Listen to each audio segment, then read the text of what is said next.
Hi, I'm Patty. I'm Kim Michelle. And I'm Jill. Welcome to our podcast. It's a great day to talk. Because honestly, what day isn't a great day to talk? So join us in our conversation. A Great Day to Talk is brought to you by St. George Design, offering complete website design, social media management, search engine optimization, Google and Facebook ad management, and many other digital and print marketing services. stgeorgedesign.com. And by Richardson Brothers Custom Homes, third-generation builders who have been building custom homes in southern Utah for over 25 years. They will take your dream home from concept to completion. Contact richardsonbrothers.com. The April Gates Group and Zion Canyon Real Estate have been specializing in helping southern Utah clients buy and sell property for over 18 years. We can help you too. Call or text April today. 435-632-8869. 435-632-8869. Well, good evening, everyone. It is Wednesday, so it is a great day to talk. Yes, it is. Welcome to the podcast. I'm Kim Michelle. This is my wonderful and dear friend, Patty. And we are going to acknowledge that our other very dear friend, Jill, is taking some personal time, and we totally honor that and wish you that you're well. We miss you, and we know that you are exactly in the space you're meant to be. So welcome to our 43rd podcast. Yes, and I want to say that Jill has done quite some extensive research on the brain over the last couple months. And so when we have her back, we're going to be able to do a segment on how a stroke affects the brain and what she has been. She's going to dissect my brain live on the podcast. Mm-hmm. It's going to be amazing. I hope when she opens it up, there's something there. I hope there's something there. I just got new Cutco knives. And so, so that's what we're going to go. We're good to go.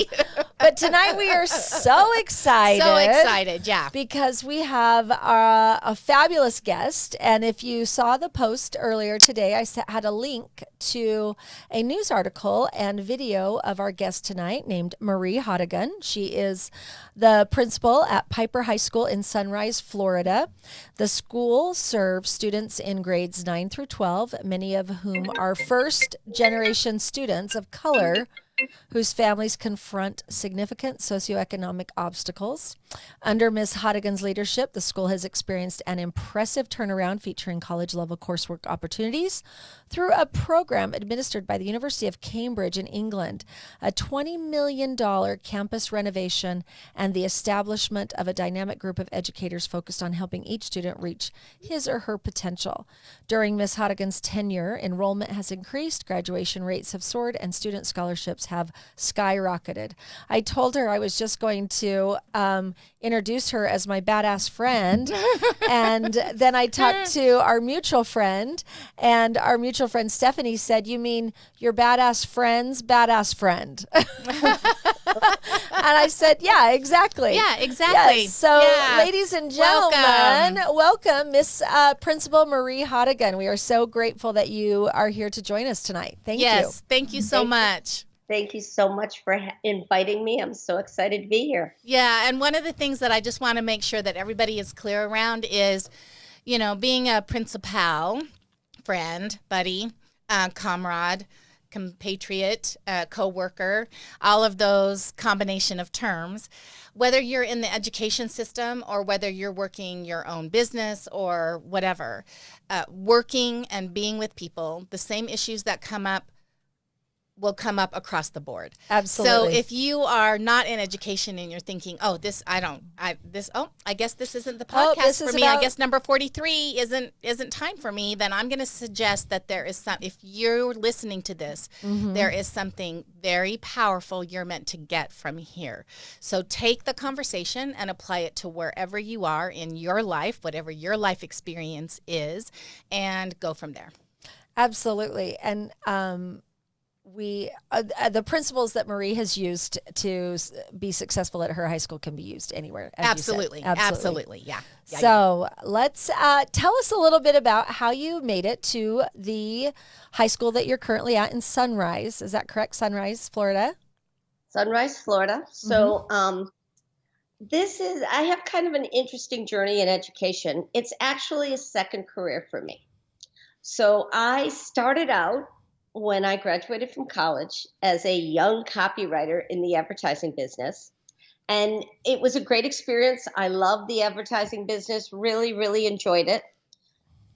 But, after about 12, 13 years, I had children. I stayed home for a little while with my kids. And when they had to return to school, I decided that I was going to return to school with them. And I became an English teacher because I was a writer by trade. Mm-hmm.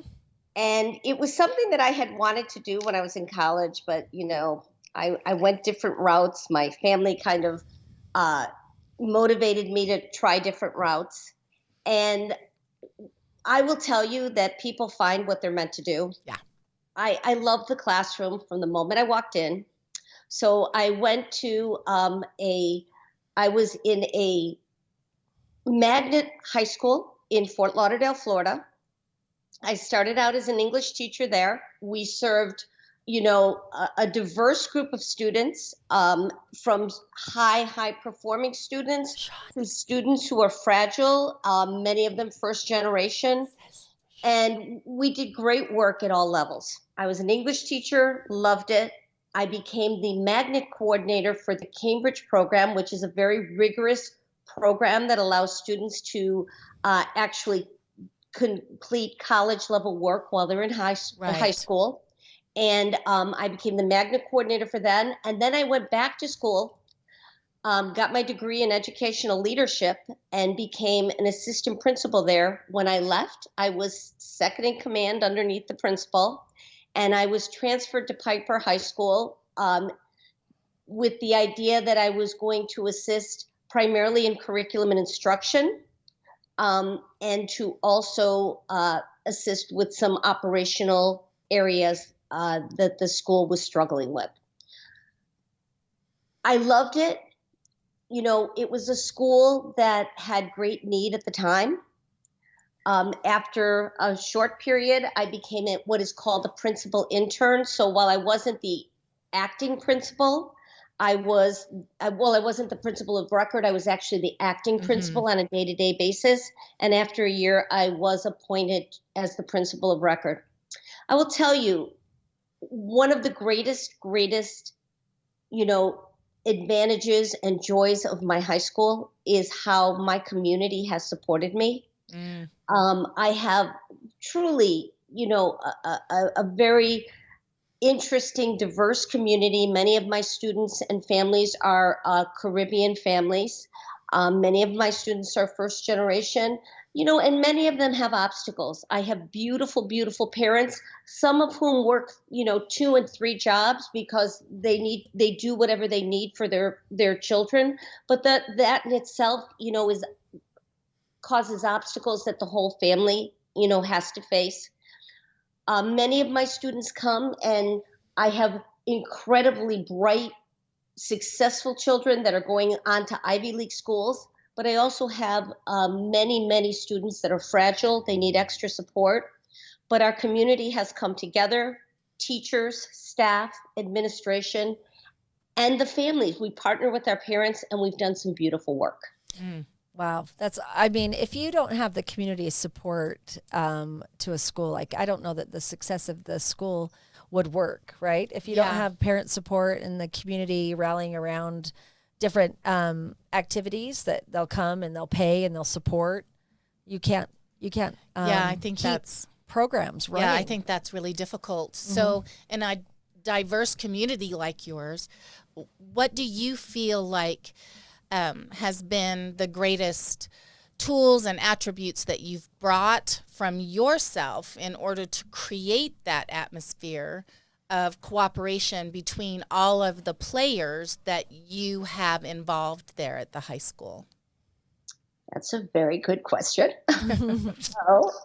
Okay, so one of the reasons that the parents, I believe, and the family support me is because they truly believe that I have the best interest of their students at heart.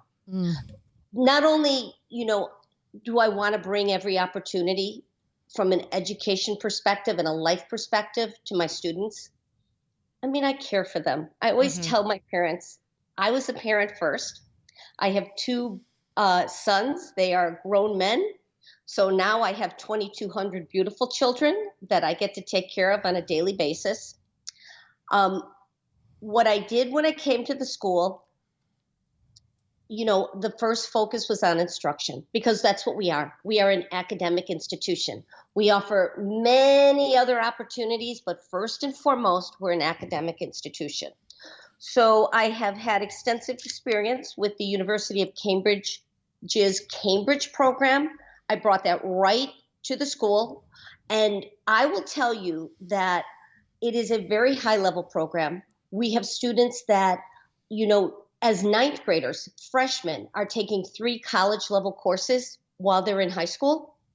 And students who earn what is called the Cambridge ACE diploma receive the highest level of Bright Future Scholarship in the state of Florida. Wow. Which is, full tuition, books, a stipend to any of the 4-year state universities, which include University of Florida, a top 15 or a higher public university, Florida State, a top 25. So we are talking about, truly leading higher education opportunities. I just want to mention that this is the 3rd year that I've had the program at the school, because this is my 3rd year as principal of record. Last year, in our 2nd year, we had 50 students complete that program and receive that scholarship. I want you to know that those 50 completed it in 2 years, even though it's a 3-year program. Wow, that's impressive. That's amazing. Yeah. The Cambridge program sets the structure for us, because our belief is we push to rigor. Every classroom, from our highest high-powered academic achievers to our students who are fragile. They have learning gaps. They may have been in multiple schools. They may have missed long periods of school.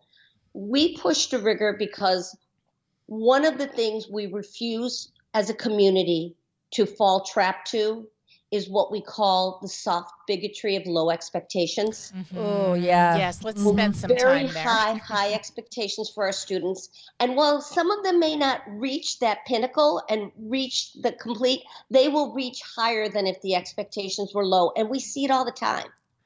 And I will tell you,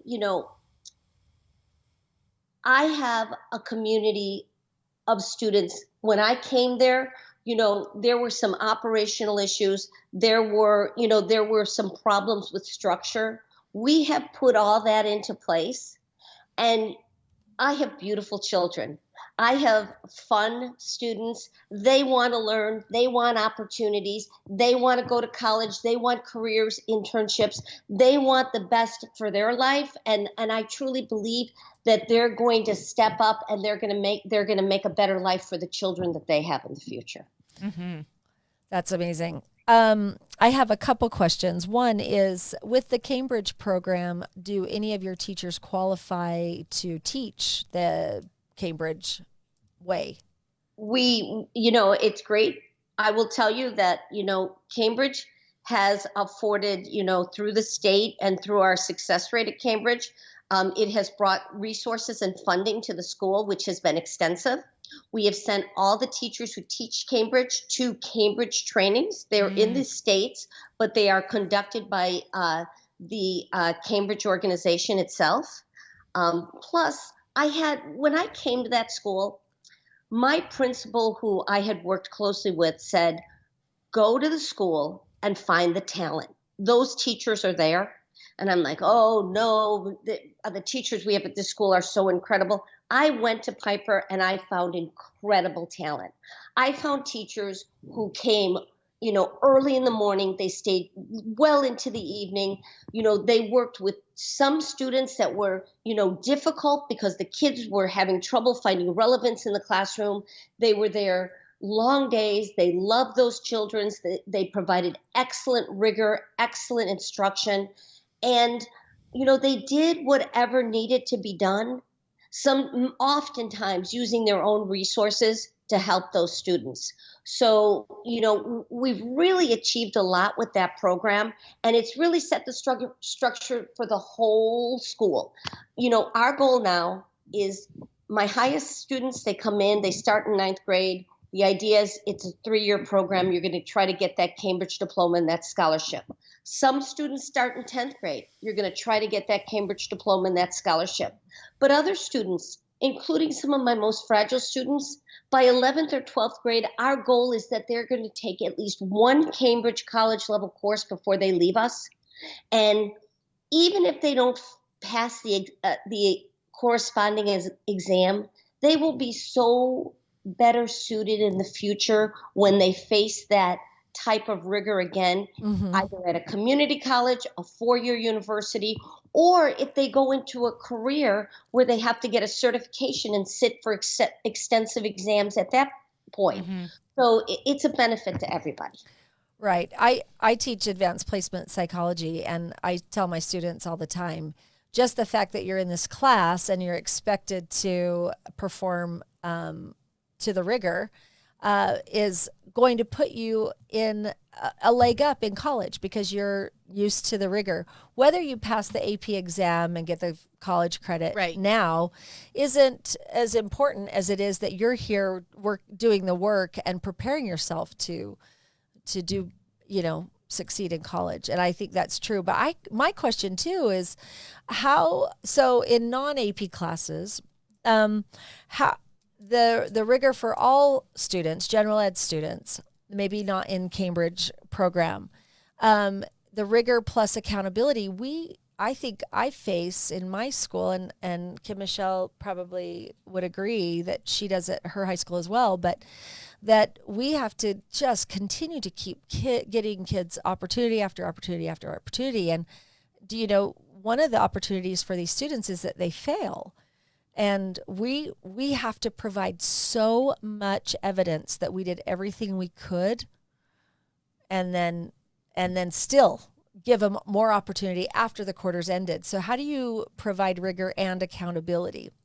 Well, the state, has mandated assessments, and those assessments are tied to graduation requirements, and that is the school is, truly assessed as a whole community based on how the students perform on those assessments. My high level students, my honor students, there are no issues. Many of my core students do fine. But the problem is that there are many young adults that come to us in 9th grade. They have significant gaps in their learning. And it is a struggle, a community struggle to, come up with high impact strategies and curriculum that will help move those children, not just a year's worth of learning. Right. We're talking making up gaps. So you're talking about trying to move them 18 and 24 months in a year. And that's very hard. A master teacher who really has a structured classroom will move a student, a full year worth of growth in a year. The teachers now are asked to move students 18 and 24 months. And the problem is that those students that we're trying to move are at a disadvantage for so many reasons. They have socioeconomic struggles. They have gaps in their learning. Many of them have language barriers. Others have social, emotional, issues that are significant at a worldwide pandemic that has put them in isolation for at least 18 months. And you have children that have come back and they're struggling with just trying to be socialized in, your traditional high school environment. Right. And I was going to say, in Utah, in southern Utah, we did pretty well. We were out for that quarter, and we were able to come back in August of 2020 and teach just masked up and with, extra cleaning. But I know schools in so many other areas were out for that whole year and a half. And that just that right there is a gap, the learning gap. you don't learn like you do in online school is not the answer. Mm-hmm. And I don't even know that, even though you had those students in the classroom, that it didn't mean that they weren't dealing with very real issues, whether a parent is homesick or whether, their family's not working because of COVID, or they may physically be present in your classroom, but there's so many things going on for that student. I think those students who were even blessed enough to be able to stay in the classroom and not be in an online setting, to assume that there's not a price that was paid for them during that period of time, I think that would be naive. I'm going to say that I completely agree with you. One of the, major issues that we saw, some of my kids were the only ones working in the household. Yeah. I have one teacher who told me she is trying to do some type of assessment remotely with a student, and she hears something in the background, and the poor child is taking an order at a restaurant because she was working as a waitress at the time. And she's got her phone trying to go to school at the same time. Yeah. Those stories, just are all over, not only at my school, not only in Florida, but across this country with the struggles that the pandemic caused. And, it fell on the children, and they had to bear the brunt of many of their family struggles, which was so difficult for the family and so difficult for the students. Yeah. So how do we acknowledge that and still work to create a space of expectation, because they're more than capable, and loving them through that process? Because for me, it feels like when push comes to shove, it really is going to be past them. Okay, so I go back to expectations. You never lower them. Now, we might have to remediate. We all are remediating, and we know that. Right. But we're not going to lower the expectations. We're also going to build those relationships with kids, because they've come back. They've been isolated. Many of them, don't feel a connection to the classroom. Many of them don't have a connection to their school anymore. They need to see relevance. They need to feel community. I have added this year so many, events and activities that just connect kids and let them have fun. You should hear me on my announcements every day. I mean, I know they're rolling their eyes and they're thinking, wow, she is a nutcase, because, I have this crazy greeting that I use every day. I'm animated. On Fridays, I'm like always, hooray, it's Friday. Oh, I only get to say it once a week, so let me say it again. Hooray, it's Friday. And I'll walk down the corridors and the kids will be like, Miss Ottigan, hooray, it's Friday. That's all connection. Sure. That's connection to your principal. Then I have my teachers who are outstanding in trying to really, let students know, I'm here for you. We're a community. We're a team. We're all vested in your success. And then we have pep rallies during A and B lunches.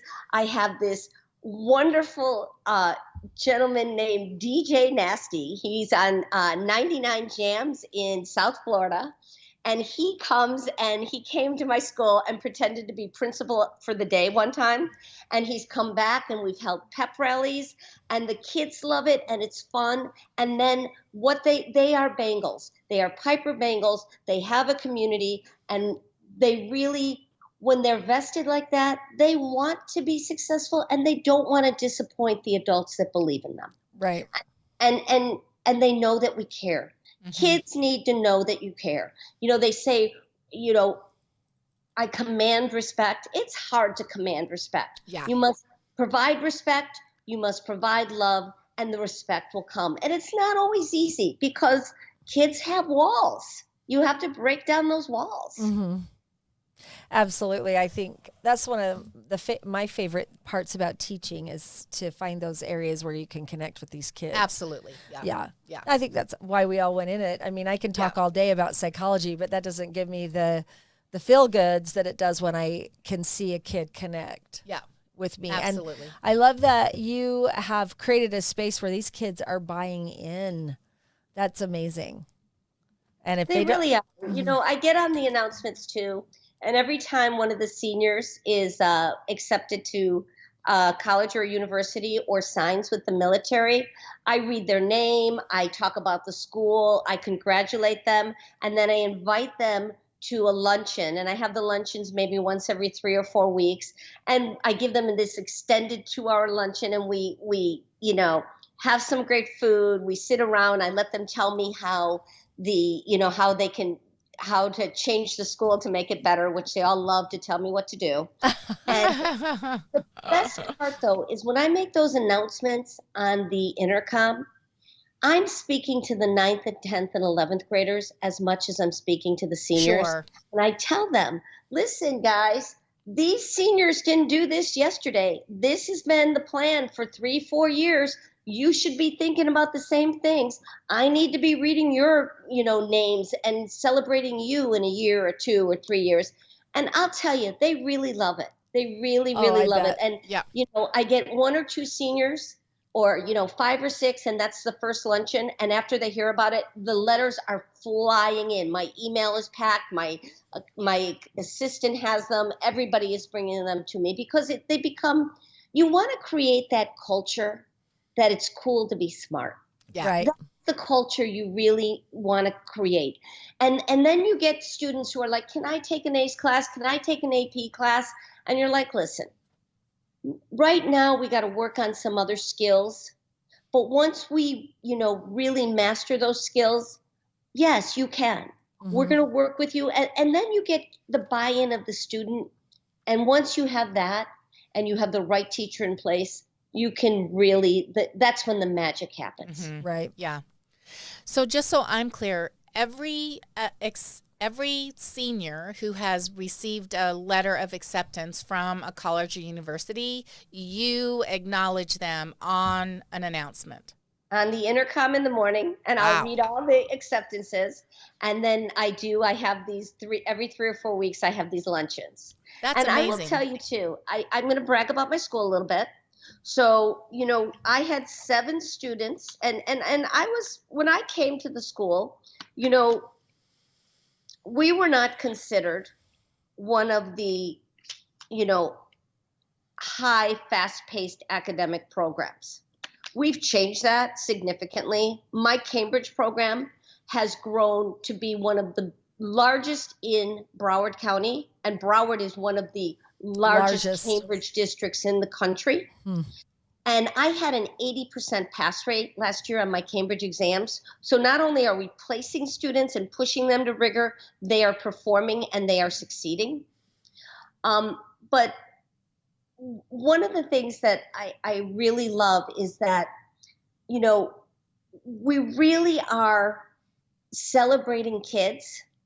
And that success and that celebration is contagious. Mm-hmm. They all want to be a part of it. And, it's something that the community has bought into, the kids have bought into, the faculty has, and I cannot say enough about the hard work of teachers every day. Every day I say, when that door closes, that's when the magic begins. And everything that the staff does, the administration does, the custodial, clerical support should be to support what goes on in that classroom, because that's the end all and be all. And I will tell you that I'm fortunate as a principal to have just, I tell them they're equity changers and opportunity makers. Mm-hmm. That's what my teachers are. I love that. I do too. Equity changers. And that's opportunity makers. Mm-hmm. I know how much time you spend at the school and the amount of time you're taking personally to do those announcements and then sit down with the kids and have lunch. I feel like our administration are busy. My principal is busy. I'm sure you are too. I know you are. How do you make everything that is required of you? And so anyone out there who's listening that is, again, saying, well, I'm not in education, I'm not a principal, I'm not a teacher, you're faced with the same thing. If you're a manager of a team, if you are an owner of a company, you are busy with all of the things that are required to keep your business functioning or the doors open. So you can't, this relates to you as much as anybody else. How do you find the way to be able to do that? Everything that you see that your students need as the principal, or if you're a teacher, how do you figure out how to do that and still have some work-life balance? Okay, so, in a lot of ways, it's a 24/7 job. Mm-hmm. As soon as we started this, my phone went off and I'm texting people, not now, not now. Right? Yeah. But that's okay, because for me, I can say personally, it's a job, it's a career and a pathway that gives me a great sense of purpose, and I love it. You have to be a very good time manager. Some periods, like with any, commitment to career, some periods are tougher than others. The start of the school year can be very tough. Did we just lose sound? I'm here. No. Okay, great. We can hear you. Yeah. Oh, can you hear me? I can't Yes. see anybody. You can see me, right? Yep. Yes, we can see you. Mm-hmm. Okay. So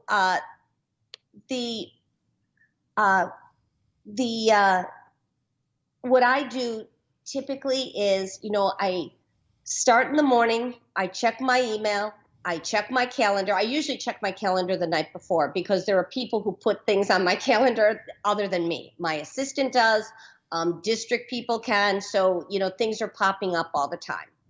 I try to keep an open door policy as much as I can when I'm there. So a lot of times I will spend my day with kids, with teachers, with parents, and, your emails will pile up. So, whenever I get a break, I try to go through those emails. I can get a couple hundred a day and more sometimes.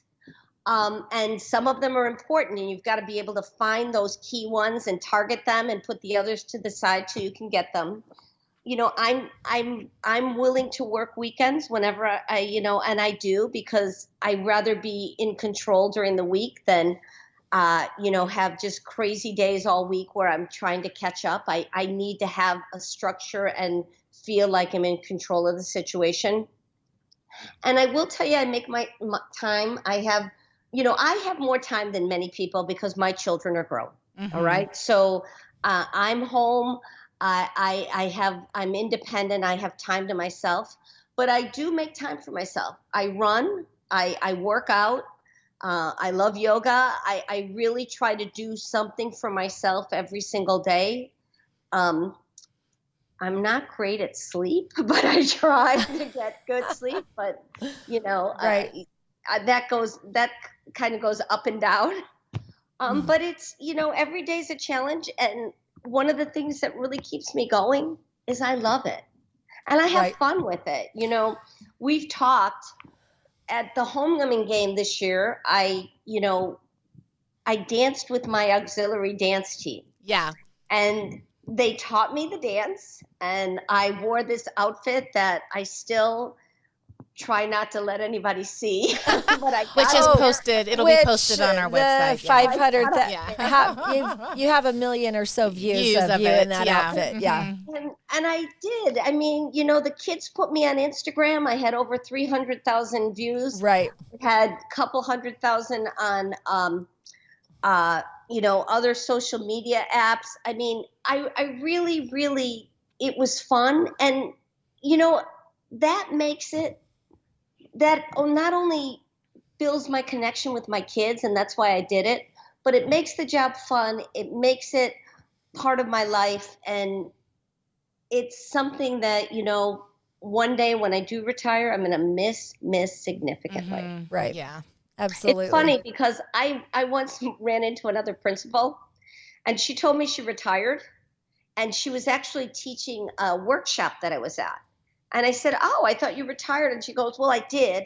And then I just like fell apart because I didn't know what to do with my days. So this is like my in-between job. So this is like my retirement job, and I'm easing into not working. So is that what you're going to do, Patty? You're way. going to retire and then I doubt. see, not me. I'm going to retire for real. Well, I can. But I will miss it. Yeah. I mean, you know, I'll it's why I definitely came do back. something. And I do like teaching, and I do Yeah. like talking. So I do like a captive audience. I'm good at it. Yeah, I said to my students, I'm like, this is the perfect job for me. You guys have to sit there and listen. Yeah. Or at least I just can feign talk that about you're whatever I listening. want. Yeah. Mhm. Yeah. As far as retirement goes, I think in 4 years, if I retire from teaching, then I'll do something different. Yeah. Something that's still with people. I need Yeah. people. I Well, get energy and from you're people. so young. I'm much, much older. No. So that is some great advice, Marie, about how you manage your time, and that you do still give, you're still active, you're still running, you're still doing yoga, you're giving yourself some of that time. And that is an advantage where you don't have the kids at home. And I saw this quote the other day that said, our workplace wants us to work like we don't have children, and society wants us to parent like we don't have a job. Mm-hmm. And I think that as a working mom, when our kids were little, we felt that pull a lot. And I don't feel that pull as much now because my kids are out of the house. Your kids are out of the house. Mine are. Yours are as well. Mm-hmm. And so it is an opportunity for us to, give more attention to our career, and you're definitely doing that. And I would love it if you would tell the story. And if you have seen on our Facebook, I posted the link to the news article plus the video, the famous video we're talking about, where Miss Marie Hodigan danced with her team at homecoming, but it was a fundraiser. Her band, the high school band, hadn't had new uniforms since 2005. They weren't even wearing matching T-shirts. Is that right? They didn't even have the money. They had T-shirts and shorts, but they no longer had usable uniforms. Mm-hmm. And, there was some problems with, some facilities issues, and the uniforms were actually in a closet that leaked, and they had mold. There was no way the kids could wear them anymore. They were, typically they say band uniforms 8 to 10 years. These uniforms the kids are wearing are over 15 years old. Mm-hmm. Right. Yeah. And so how were you able to raise funds? What were some of the things that you did? Well, we're still working on it. We are. And one of the things is when I danced with the students, and it was, it became quite a popular video. It was on Twitter, it was on Instagram, the social mm-hmm. media. And, I got such incredible feedback. That's when you really believe in the love and the kindness of people. Not even in my community was amazing, but across the country.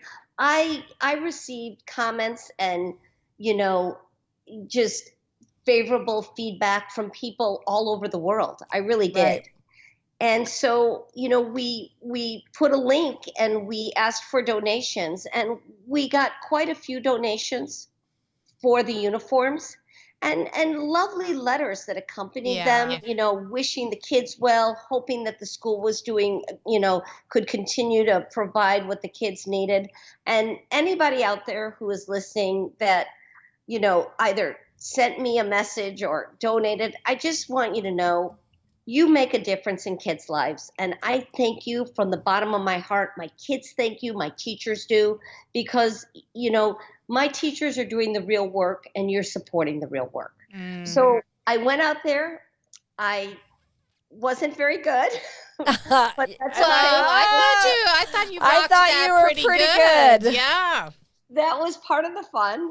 My kids taught me the whole routine, and they were so adorable. Don't worry, Miss Hodigan, just follow us. We've got your back, Miss Hodigan. Don't worry, we're all going to be around you. And then there were parts of it I couldn't learn. So they're like, don't worry, we're going to modify it so that you can do it too. I love it. Yeah, I love it too. Great. And it was fun. And, as I said, so we've brought money in that way. We've had some other fundraisers. We're going to have to finance the uniforms over several years. We hope to have them at the start of school next year, and I hope to have them so that we can showcase them at next year's homecoming. Right.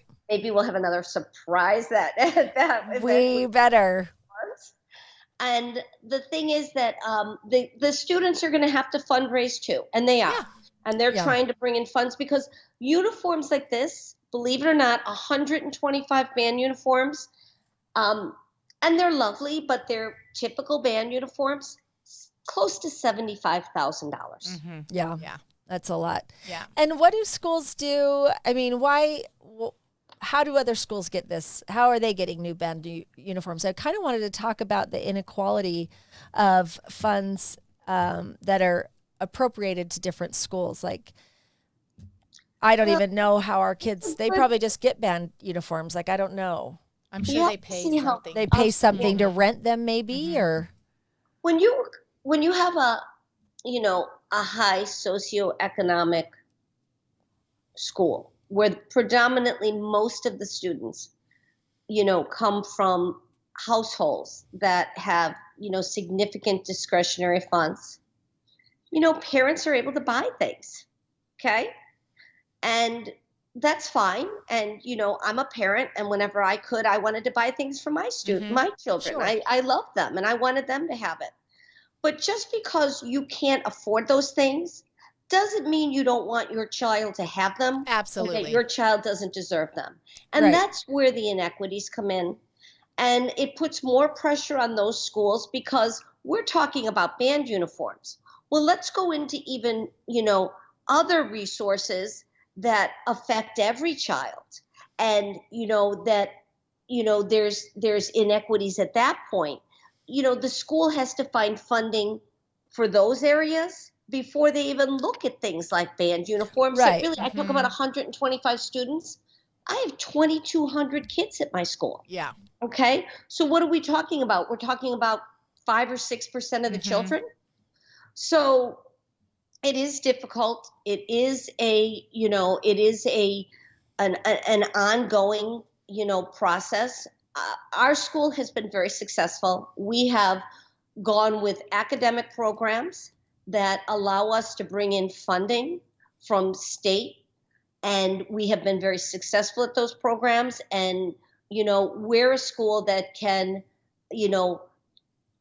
take on some significant financial burdens because we have proven ourselves to, be able to access that funding. That's So awesome. we're fortunate, but that's been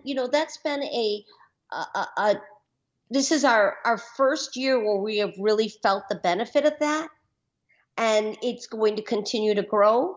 I encourage principals and teachers to look at grants, to look at, other academic programs. Different states have, different recognitions and areas that they will provide funding to schools for, different academic programs or career pathways, different things. And I encourage the principals to look into those, work with their district to find ways to access that, and then, put into place the structure for the Right. students to be successful. Don't just bring on the program, throw it at teachers. Build the structure, get the teacher buy-in, get the parent buy-in, and then when the students walk in the door, the structure's in place so they have the opportunity to be successful. You do that, you make a difference.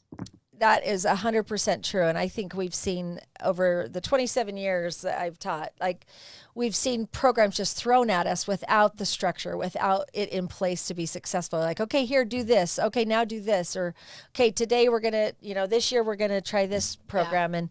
And so sometimes as a teacher, I'm like, I'm not going to learn this if you're going to take it away and make me do something else the next time. So I love that you said that and get the structure in. And this year, aren't you in the middle of a $20 million renovation at your school? How old is the school building?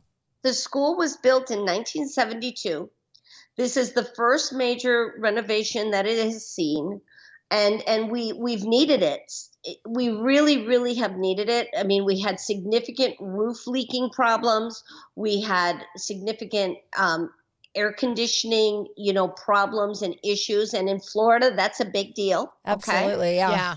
So they've put an incredible amount of money into facility infrastructure. I'm getting 7 new STEM labs. Wow. I'm getting a brand new media center, a brand new state-of-the-art culinary arts center. Oh, wow. Wonderful. We're getting, new storefronts, so it'll look nice. But I'm going to tell you, with the, the funding that we have brought in as a school, we have supplemented that, and we're in the process of updating all of the student furniture, all new student desks, all new career pathway program furnishings for teachers and students. We're looking at next year, hopefully trying to bring in new teacher furniture, and because these are things that people are using every single day. Yeah. Mm-hmm. And while no one wants to spend monies that are not needed on things, when people haven't had changes in a long time and they need, quality resources in their classroom, that's what I need to bring to my teachers and my students. And I'm going to tell you, I put an incredible amount of money into technology across, not only in the career pathways, throughout the school, in the computer labs, into laptop carts. The goal is to get to that one-on-one where every student has access to a laptop in every class. And that's a big deal, because you're continually, having to bring in the new technology because it breaks or the technology changes. But we're moving on it. We really are. And we're making it. I'm going to tell you, my kids don't. Very few of them come from 4-bedroom, 3-bath pool homes. Okay. Yeah. But I will tell you, they're coming to a place, and it's soon going to be a structure and a facility where they're going to walk in. They're going to walk in with pride, and they're going to say, hey, this is what I want. I want everything lovely like this. So when I graduate, I need to make sure that I put myself on a pathway where I have access to things like that. That's what I want for my kids. Well, and opening their eyes to those possibilities. Like, they'll see things in there that they've probably never seen before. They'll be able to sit in a cushy chair that maybe they've never even experienced before, and that can change everything for them in terms of perspective. They're good. We bought all new student desks this year, and they treat that people are like, oh, they're going to write all over the. No, they don't. They're fine. Yeah. Just, I say, put the expectations there. Yeah. They step up, and they are stepping up every day. My kids, today we had this drill, and they were amazing, and they took it so seriously. And I just got on the announcements, and I said, do you know how proud I am to be your principal? You are so impressive. And I just want you to know I'm so proud of you, because you just make such great choices, and I thank them, because they do. They really, really do. Well, and I think my hat is off to you and Marie when we talked, in January and last summer before, and when I've been fortunate enough to be with you and we've chatted about education. I'm always just like, love listening to you talk, and I really appreciate that you came on tonight. And yes, thank you so much. I've taken a bunch of notes because I love how you've been able to motivate and inspire your school. And if you haven't watched the video, get on Facebook. Yeah, get on and see it. And then just take a moment and think, what is my takeaway from this, right? Yeah. From this opportunity to listen to this podcast today. Yeah. Because that in and of itself, just the opportunity to access a podcast, there's a significant part of the population that doesn't even have access to that in and of itself. So, but for me, your joy is infectious. And so bringing as much fun, that's something I'm really committed to. I work to do that anyway, but I'm really going to up my efforts there. And one of the things that I love is that you're willing to do the uncomfortable because you can do hard things. And that's such a powerful message to send to our kids. Listen, I'm willing to do uncomfortable things because I know I can do hard things. You can do uncomfortable things because we know you can do hard things too. And I just love that. So thank you so much. Thank you for coming. I appreciate it. And good luck in the years. Thank you so much. I loved being here, and I just love your podcast. So thank you so much. Thank you. We may hit you up again if you're interested. I would be honored. Okay. Thank you so much, Marie. Thanks for coming, day, guys. Take care, Marie. All righty. Bye-bye. Bye. Thank you, everyone, for joining us. We look forward to seeing you next week on another episode of A Great Day to Talk.